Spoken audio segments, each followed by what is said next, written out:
आता पाहूया टॉप 9 मोठ्या राजकीय बातम्या। मनसे मवियाच्या शिष्टमंडळाची केंद्रीय निवडणूक आयोगासोबत चर्चा। शिष्टमंडळाचं निवडणूक आयोगाला 4 पानांचं पत्र। भाजपकडून मतचोरीबाबत मविया आणि मनसेला प्रत्युत्तर। लोकसभा मतदारसंघातील दुबार मुस्लिम मतदारांची आकडेवारी मांडतात तर ही मतचोरी आहे की वोट जिहाद? अमित साटम यांचा सवाल। वोट जिहाद उद्धव ठाकरेंना करून एका खानाला मुंबईवरती लादायचंय। यांच्या प्रचार फेऱ्यांमध्ये पाकिस्तानचे झेंडे फडकतात आणि बॉम्बस्फोटाचे आरोपी यांचा प्रचार करतात, परंतु मुंबईकर कदापि खानाला महापौर होऊ देणार नाही। मवियाचा हरा चष्मा म्हणत आशिष शेलार यांनी विरोधकांवर केली टीका। राम नाईक अध्यक्ष असल्यापासून दुबार मतदानावर बोलत असल्याचंही वक्तव्य। पराभवातून पळ काढण्यासाठी मवियाचा पळपुटेपणा, आशिष शेलार यांचा आरोप। 3 दुबार मतदार याच्या आधारावर तुम्ही लोकसभा जिंकलात का?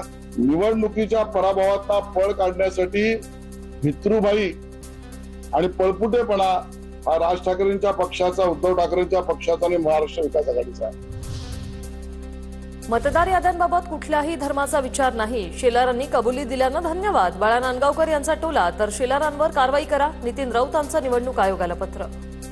याद्या शुद्ध करायच्या म्हणजे सगळ्या त्याच्यात कुठलेही मतदार असतील ते डुप्लिकेशन त्याचं असेल तर ते सगळं साफ करून घ्यायला। विषय डायव्हर्ट करण्यासाठी त्यांच्याकडनं असं आता ते आम्ही काल उद्धव ठाकरे साहेब बोलले त्याप्रमाणे आम्ही आशिष शेलारांचे आभारी आहोत की त्यांनी कबुली एक प्रकारे आता दिलेली आहे म्हणून।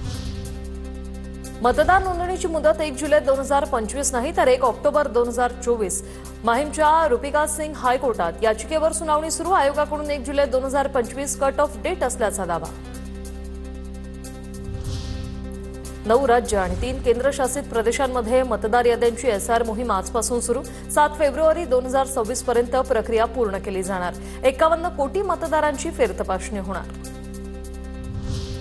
हुकुमशाही पद्धतीने निवडणुका जाहीर करणं अन्यायकारक।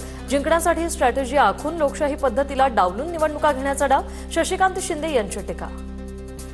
आपण कशा प्रकारे जिंकू शकतो अशा प्रकारची स्ट्रॅटेजी करून ह्या निवडणुका घेतल्या जातात। अशा पद्धतीने हुकुमशाही पद्धतीने जर निवडणूक आयोग निवडणुकीचा प्रोग्राम जाहीर करणार असेल तर मला वाटतं की तो अन्यायकारक होईल। उद्यापासून 8 नोव्हेंबर पर्यंत उद्धव ठाकरेंचा मराठवाडा दौरा। दगाबाजरे संवाद दौऱ्याच्या माध्यमातून शेतकऱ्यांशी साधणार संवाद। नुकसान भरपाई मिळाली की नाही याची माहिती घेणार।